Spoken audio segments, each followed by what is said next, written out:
Question है वो हमारे पास है state the right hand rule for the two vectors with reference to the vector product. आपने राइट हैंड रूल एक्सप्लेन करना है with respect to vector product. आइए वेक्टर प्रोडक्ट में हम राइट हैंड रूल को कैसे एक्सप्लेन करते हैं हम पढ़ते हैं।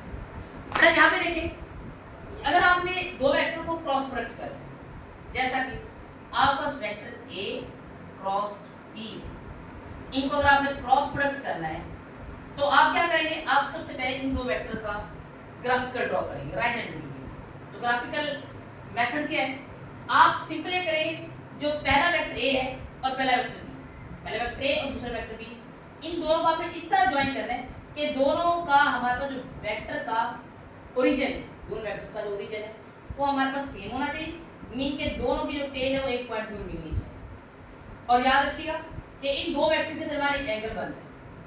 अब एंगल तो हमारा बन रहा है वो हमारा थीटा है, यानी इस थीटा की डायरेक्शन किस साइड को, थीटा की डायरेक्शन डिसाइड करेगी कि अगर आप वेक्टर ए को बी से रिप्रेजेंट कर रहे हैं, मतलब मल्टीप्लाई कर रहे हैं ए क्रॉस बी, तो फिर आपने एंगल की जो डायरेक्शन आपने करनी है वो आपने ए से बी की तरफ मूव करनी है। अगर आप बी क्रॉस ए करेंगे तो एंगल की डायरेक्शन बी से ए की तरफ हो जाएगी। अब आपने काम ये करना है कि आपने अगर ये राइट हैंड रूल एक्सप्लेन करना है तो आप क्या काम करेंगे, मेरे पास ए क्रॉस बी क्या होता है, ए क्रॉस बी होता है ए बी साइन थीटा और थीटा के साथ आता है यूनिट वेक्टर। अब ये जो ए क्रॉस बी का जो आंसर है ए बी साइन थीटा, इसकी डायरेक्शन किस साइड पे होगी, इसकी डायरेक्शन मालूम करने के लिए हम यूज करते हैं राइट हैंड रूल।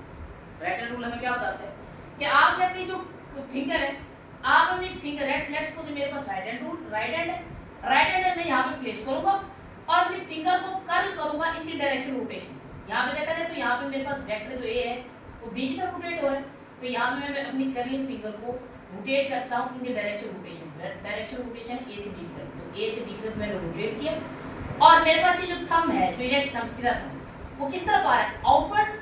इसका मतलब है कि यहाँ पे जो ए क्रॉस बी का जो आंसर आएगा ए बी साइन थीटा, वो किस तरफ आएगा, आउटवर्ड। लेकिन मैं आउटवर्ड ड्रॉ नहीं कर सकता, तो आउटवर्ड ड्रॉ करने के लिए हम क्या करते हैं, इसको हम बिल्कुल स्ट्रेट ड्रॉ करते हैं। तो ये मेरे पास आया ए क्रॉस बी का आंसर।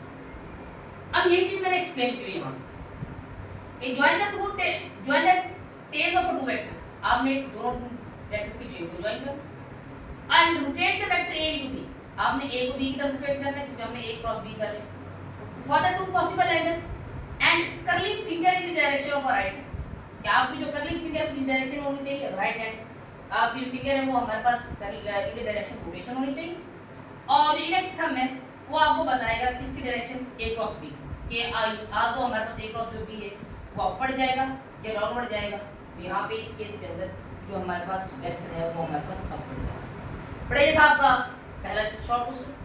अब सेकंड शॉर्ट क्वेश्चन देखते हैं कि सेकंड शॉर्ट क्वेश्चन हमारे पास हमें क्या बताता है, वो कहता है कि डिफाइन इंपल्स, आप इंपल्स की डिफाइन करते हैं एंड शो दैट, और आपने ये शो करना है कि it is related to momentum, कि जो इंपल्स है वो मोमेंटम से कैसे रिलेट करते हैं। बड़ा हमने जब ये टॉपिक पढ़ा था इंपल्स, उस वक्त मैंने बताया था इंपल्स क्या होती है। इंपल्स सिंपल हमारे पास एक लार्ज फोर्स है जो किसी बॉडी के ऊपर एक्ट होती है very short interval of time. वहाँ पर भी मैंने एग्जांपल दी थी, जब भी हम किसी भी आदमी को या किसी भी बंदे को एक बहुत जोर से थप्पड़ लगाते हैं तो वहाँ पे हम बहुत ज़्यादा फोर्स लगा रहे होते हैं शॉर्ट टाइम इंटरवल के अंदर, तो वहाँ पे जो इम्पैक्ट होता है फोर्स का वो बहुत ज़्यादा होता है। इस चीज़ को हम कहते हैं इंपल्स। तो मैंने यहाँ पर डेफिनेशन मेंशन की हुई कि मैं large force act on a body for a very short interval of time. जब भी हमारे पास एक लार्ज फोर्स एक्ट की जाती है एक शॉर्ट इंटरवल ऑफ टाइम के अंदर, तो उस वक्त हमारे पास वो जो फोर्स होती है वो टाइम के साथ क्या बनाती है, प्रोडक्ट करती है, तो इसको हम क्या कहते हैं इंपल्स। बड़ा इंपल्स का सिंपल फार्मूला ही होगा, impulse is equal to force multiply by time. अब हमने रिलेशन देखना है कि इंपल्स और मोमेंटम में क्या रिलेशन है। तो याद रखना कि हमने सेकंड लॉ में पढ़ा हुआ है कि जब हम किसी भी बॉडी के ऊपर फोर्स एक्ट करते हैं तो वहाँ पे जो फोर्स है वो किसके बराबर होती है, rate of change of momentum, rate of change of momentum. अगर वो rate of change of momentum के बराबर है तो फिर हम यहाँ पे फोर्स को जो फोर्स का फार्मूला है वो हम इस तरह लिख सकते हैं कि final momentum minus initial momentum divide by time. Final momentum क्या होता है, mvf minus mvi divide by time. बेटा टी यहाँ पे क्या हो रहा है, डिवाइड, इधर आएगा मल्टीप्लाई हो जाए तो क्या बनेगा, F cross T is equal to M V F minus M V I. अब यहाँ पे देखिए एफ क्रॉस टी बड़ा किस चीज का फार्मूला है, एफ क्रॉस टी इंपल्स का फार्मूला है।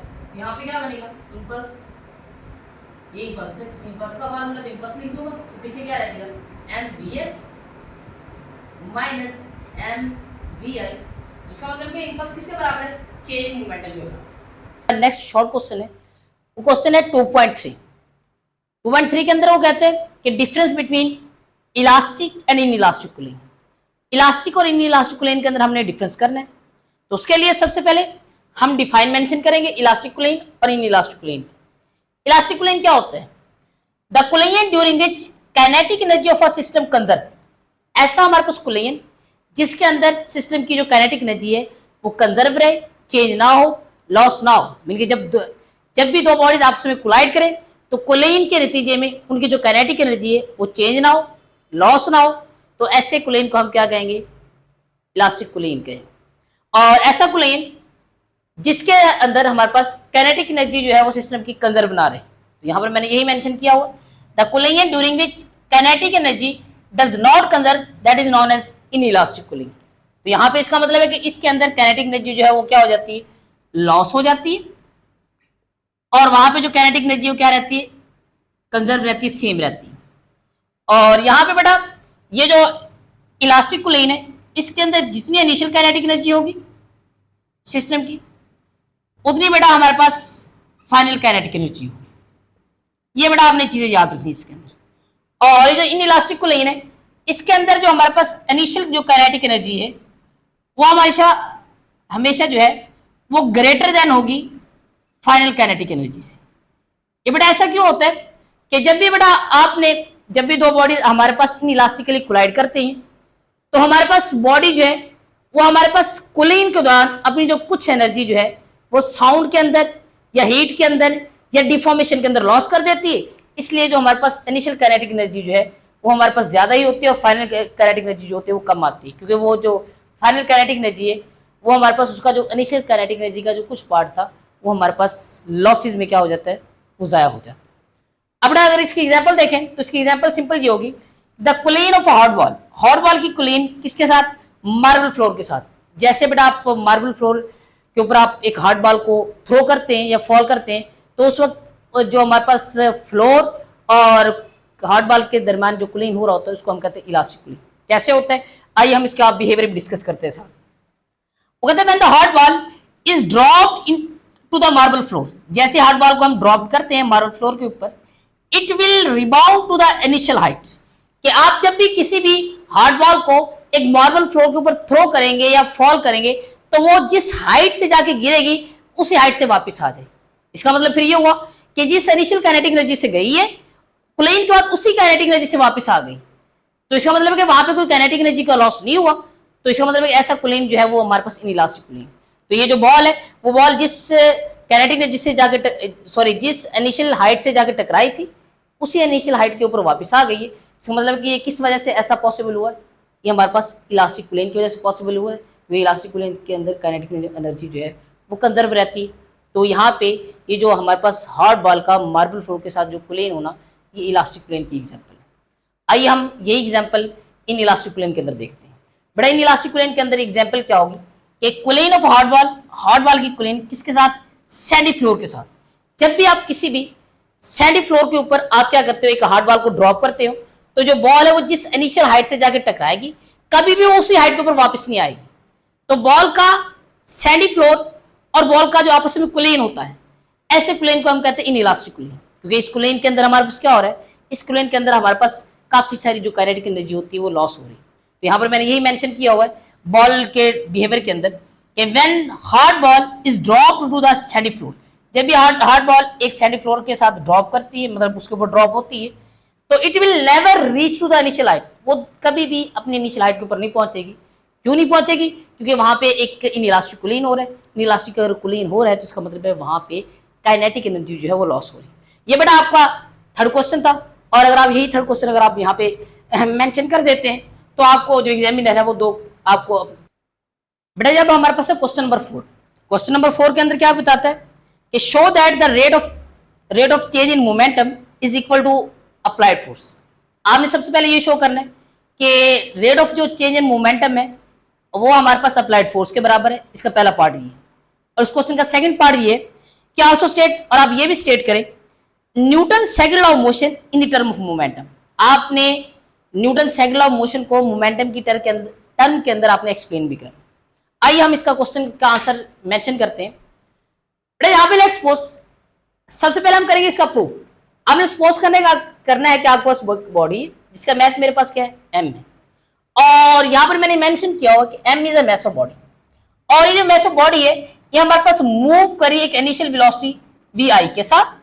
तो यहाँ पे vi जो है वो हमारे पास क्या है इनिशियल वेलोसिटी, और टाइम t इंटरवल गुजरने के बाद। लेकिन एक चीज याद रखिएगा कि आपने क्या काम करना है, आपने जब ये बॉडी इनिशियल वेलोसिटी vi के साथ मूव कर रही हो आपने पीछे से एक फोर्स अप्लाई करनी है जो कि F है। तो F मेरे पास क्या है अप्लाइड फोर्स।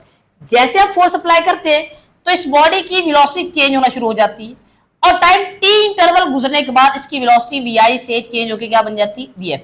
तो vf हमारे पास क्या है फाइनल वेलोसिटी, और t हमारे पास क्या है टाइम इंटरवल। याद रखना है कि जब भी बेटा हमारे पास वेलोसिटी चेंज होती है तो वहां पे क्या पैदा होता है एक्सेलरेशन। तो एज वी नो यहां पे हम मेंशन करेंगे एज वी नो, जैसे कि हमें पता है कि जहां पे वेलोसिटी चेंज होगी तो क्या पैदा होगा एक्सेलरेशन। तो एक्सेलरेशन का फार्मूला क्या है a is equal to vf बेटा minus vi divide by time t। बेटा इस इक्वेशन को हमने नाम देना इक्वेशन नंबर 1 का, और by Newton second law, by Newton second law के मुताबिक जो फोर्स का फार्मूला होता है वो क्या होता है F is equal to ma। अगर मैं यहाँ पे एक्सीलरेशन का फार्मूला बनाऊं तो m यहाँ पे क्या हो रहा है मल्टीप्लाई, इधर जाएगा तो क्या हो जाएगा डिवाइड। तो ये बनेगा F, ये बनेगा a is equal to F over m, ये m जाके यहाँ पे डिवाइड होगा तो ये इक्वेशन बन जाएगी इक्वेशन 2। अब इक्वेशन 2 के इक्वेशन 1 के लेफ्ट हैंड साइड पे भी a है और इक्वेशन 2 के लेफ्ट हैंड साइड पे भी है, तो दोनों को मैं कंपेयर करता हूँ by comparing equation 1 and 2, by comparing equation 1 and 2, दोनों को मैं कंपेयर करूंगा। जब मैं कंपेयर करूंगा तो ये क्या बनेगा, ये हमारे पास F ओवर m वैसे का वैसे,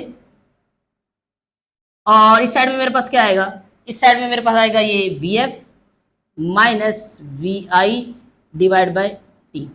m यहाँ पे क्या हो रहा है डिवाइड हो रहा है, इधर जाएगा तो क्या हो जाएगा मल्टीप्लाई। तो ये क्या बनेगा, ये बनेगा इस साइड पे f रह जाएगा, उधर जाएगा m into vf minus vi divide by t। m बेटा जब अंदर जाकर मल्टीप्लाई होगा तो क्या बनेगा, ये बनेगा mvf minus mvi divided by t। ये हमारे पास जो है वो mvf ये फाइनल मोमेंटम है, और mvi बेटा ये है initial momentum divide by t। Final momentum में से जब भी मैं इनिशियल मोमेंटम माइनस करता हूं तो ये बनता है चेंज इन मोमेंटम। तो ये बनेगा change in momentum divide by t is equal to force. अब अगर फार्मूला देखें तो फार्मूला क्या बन रहा है, फार्मूला बन रहा है change in momentum divide by t is equal to applied force. Physics के अंदर जब भी बेटा हम टाइम को डिवाइड करते हैं किसी भी चीज के साथ तो बन जाता है रेट। तो यहाँ पे देखें ये हमारा उस रेट है किस चीज का, चेंज इन मोमेंटम। तो rate of change in momentum किसके बराबर है, अप्लाइड फोर्स के। तो ये हमारे पास हमने प्रूव करना था, ये शो करना था कि जो चेंज इन मोमेंटम होता है वो हमारे अप्लाइड फोर्स के बराबर होता है। तो ये देखो चेंज इन मोमेंटम जो है rate of change in momentum ये किसके बराबर है, अप्लाइड फोर्स के। तो इसका क्वेश्चन का पहला पार्ट तो सॉल्व हो गया। इस चीज को हम स्टेट करते हैं, तो स्टेट कैसे करना है यही बात आपने वर्डिंग में मेंशन कर दी है। मैंने ये मेंशन की हुई है कि rate of change of momentum किसके बराबर है, अप्लाइड फोर्स के। तो यही चीज आपने एक्सप्लेन करनी थी, यही हमारे पास न्यूटन का यही स्टेटमेंट है Newton second law of motion की in the term of momentum. तो चैप्टर नंबर 2 का क्वेश्चन नंबर 2.5 डिस्कस करेंगे। क्वेश्चन नंबर 2.5 के अंदर हमें ये बताता है कि state the law of conservation of a linear momentum. हमसे क्या पूछ रहे हैं कि आपने स्टेट करना है law of conservation of linear momentum and also state the condition under which it holds. और आपने ये भी बताना है कि ये जो law of conservation of linear momentum है वो किस कंडीशन में होल्ड करते हैं। आइए बेटा हम इसका आंसर राइट करते हैं। बेटा मैंने इसका आंसर में सबसे पहले law of conservation of momentum की स्टेटमेंट मैंने मेंशन की। हमने पीछे प्रीवियस कोर्स के अंदर पढ़ के आए हैं कि law of conservation of momentum ऐसा मोमेंटम होता है जिसके अंदर हमारे पास टोटल मोमेंटम बिफोर सिस्टम और टोटल मोमेंटम आफ्टर सिस्टम जो होता है वो बराबर आता है। इसका मतलब वहां पे चेंज नहीं आता। तो फिर हम यहाँ पे ये कह सकते हैं कि total linear momentum of an isolated system, ये टोटल लीनियर मोमेंटम जो आइसोलेटेड सिस्टम का होता है वो हमेशा कांस्टेंट रहता है, चेंज नहीं होता। तो यही हमारे पास law of conservation of linear momentum की स्टेटमेंट है। अब वो इसके अंदर हमसे पूछता क्या कि वो कौन सी कंडीशन है जहां पे ये law of conservation of linear momentum hold करता है। बट आपने याद रखना है कि यहां पर मैं वर्ड यूज कर रहा हूं फॉर आइसोलेटेड सिस्टम। अगर हमारे पास आइसोलेटेड सिस्टम होगा तो ये जो law of conservation of momentum है ये होल्ड करेगा, अदरवाइज होल्ड नहीं करेगा। तो यहां पर मैंने मेंशन किया हुआ है कि this law hold only for isolated system. ये जो लॉ है सिर्फ आइसोलेटेड सिस्टम के लिए होल्ड करता है, otherwise it does not hold. इसके अलावा वो किसी भी सिस्टम के अंदर होल्ड नहीं करता। अब हमें पता होना चाहिए कि आइसोलेटेड सिस्टम कौन सा सिस्टम होता है। बड़ा आइसोलेटेड सिस्टम ऐसा सिस्टम होता है जिसके ऊपर बाहर से एक्सटर्नल कोई भी फोर्स एक्ट नहीं कर रही होती। जैसे कि आपको मैं एग्जांपल दूं तो हम कोविड के डेज के अंदर हम कोई भी आदमी आइसोलेशन के अंदर चला जाता था तो वो जो पेशेंट होता था उसकी बाहर वाले किसी भी बंदे से कोई इंटरेक्शन नहीं रहती थी, तो वो आइसोलेटेड सिस्टम के अंदर मौजूद होता था। तो यहाँ पर भी आइसोलेटेड सिस्टम का मतलब यही है कि ऐसा सिस्टम जिसको ऊपर बाहर से कोई भी एक्सटर्नल एजेंसी, कोई भी बाहर से एक्सटर्नल फोर्स एक्ट ना करे। तो यहाँ पे डेफिनेशन देखें, the system on which no external agency exert any force. ऐसा सिस्टम जिसके ऊपर कोई भी फोर्स एक्सर्ट ना की जाए तो ऐसे सिस्टम को हम कहते हैं आइसोलेटेड सिस्टम।